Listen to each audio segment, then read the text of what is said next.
Assalamu alaikum, bonjour à tous, ça me fait très plaisir franchement. Je m'attendais pas à autant de commentaires sur mes vidéos précédentes et ça me fait vraiment plaisir de savoir que vous me suivez, que vous êtes là. N'hésitez pas à partager les vidéos pour les personnes qui ont besoin d'un petit coup de boost. Moi ça me fait toujours plaisir si je peux vous répondre, vous aider, etc. Donc j'ai eu beaucoup de demandes sur raconter l'histoire de ma conversion, raconter aussi comment je m'en suis sortie, comment j'ai pu partir comme ça avec des enfants en bas âge à Dubaï avec 500 € en poche. Donc ça je vais y revenir dans des futures vidéos.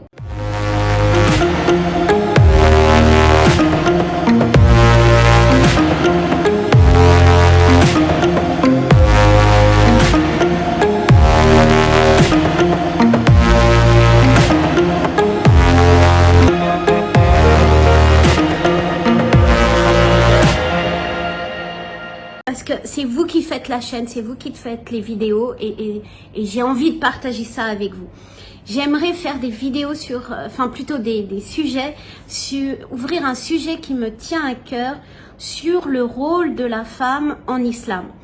Alors attention, c'est pas, comment on m'a dit la dernière fois, j'allais convertir tout le monde, hein. C'est pas le but. Que vous soyez musulman ou pas, vous êtes extrêmement bienvenus sur ma chaîne.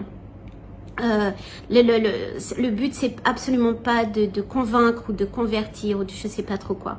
Le but c'est juste de pouvoir parler. C'est let's talk. Donc let's talk about Islam.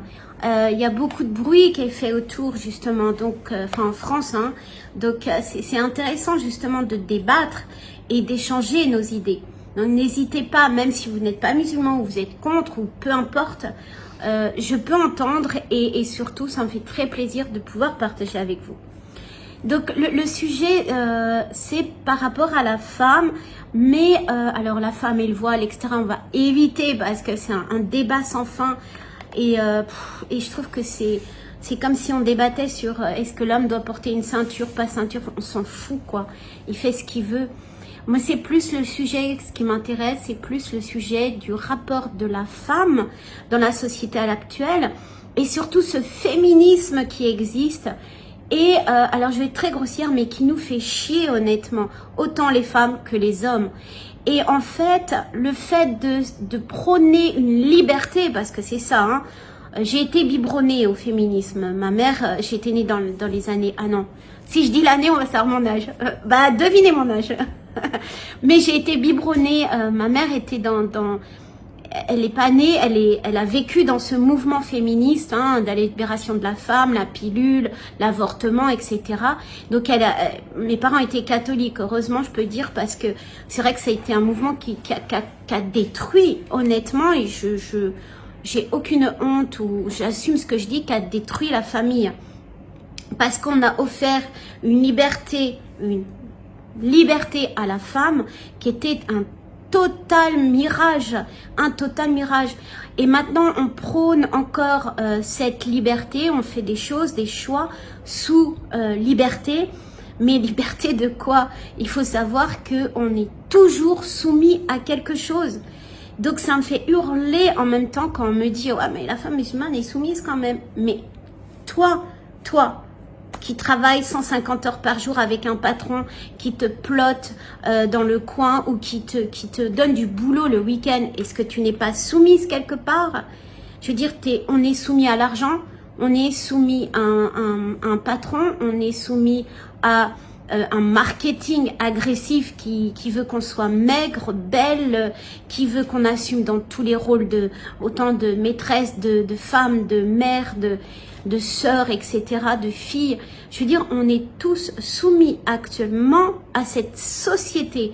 Et cette société n'est peut-être pas forcément le modèle qu'il faut. Enfin, je veux dire, parce qu'il y a une majorité, il y a une masse, et les médias ont travaillé pour cette masse, à nous vendre, à nous biberonner une société normale. Et donc, il faut qu'on essaye absolument, est-ce que c'est ça qui est fou quand même, il faut absolument qu'on se conforte et qu'on qu'on arrive dans ce moule de normalité parce que c'est la masse et parce que ça fait de nous quelqu'un de intégré ou quelqu'un de normal. Attention, je parle absolument pas de politique ou de religion, hein.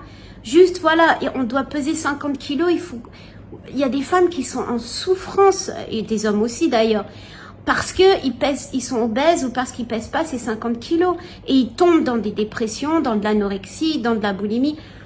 On va nous prôner, on va absolument nous vendre un modèle de la femme qui réussit en tant que mère, en tant que businesswoman, en tant que ceci, cela. Il y a des femmes qui sont mais complètement épuisées. Il y a qu'à voir le nombre de burn-out. Et tout ça, pourquoi? Parce que on nous a façonné et on arrive à penser que c'est finalement ça le modèle. Mais quel modèle? Le modèle, c'est le vôtre, c'est celui qui vous convient.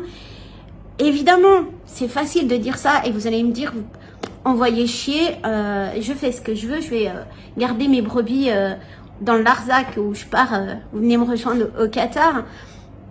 Oui, c'est facile de le dire, mais vous êtes dans une communauté, dans une société, et casser ces codes, c'est vous mettre en marge, c'est vous exposer au rejet de l'autre, vous exposez au rejet de cette société ou de cette communauté.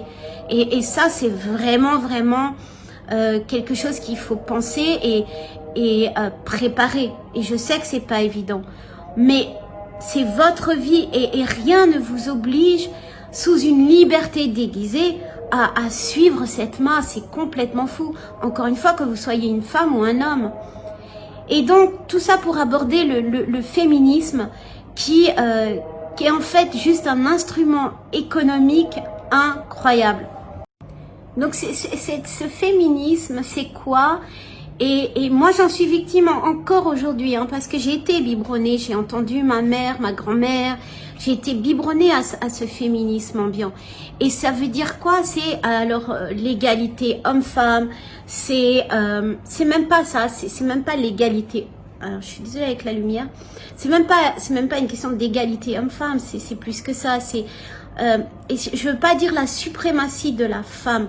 C'est plus la suprématie, on est en train de vous bourrer le crâne, comme moi on m'a bourré le crâne, sur la suprématie des droits de la femme, du pouvoir de la femme.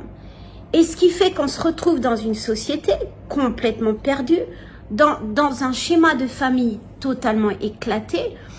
Et non seulement la femme est épuisée, perdue dans ses repères, ne sachant plus, elle veut se marier, mais en même temps on lui a dit mais tu dois être indépendante et c'est plus une fierté d'être indépendante que d'être mariée et dépendante d'un mari ou même mariée en travaillant, mais t'as pas besoin d'un homme quoi, c'est clair et net, le message est clair et net.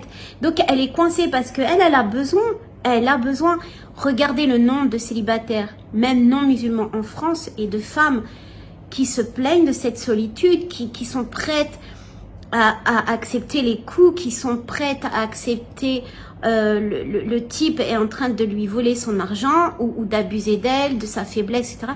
Tout ça pour ne pas rester seule. C'est quand même un phénomène extraordinaire. Donc sous un couvert de féminisme, de liberté de la femme, on se retrouve avec des situations où en fait la femme est encore plus soumise. Et encore une fois, je ne parle pas des femmes musulmanes, je parle des femmes en général. Donc, il y a ce phénomène qui est assez incroyable. La femme est perdue parce qu'elle a ses besoins, elle a envie de sécurité. C'est qu'une femme.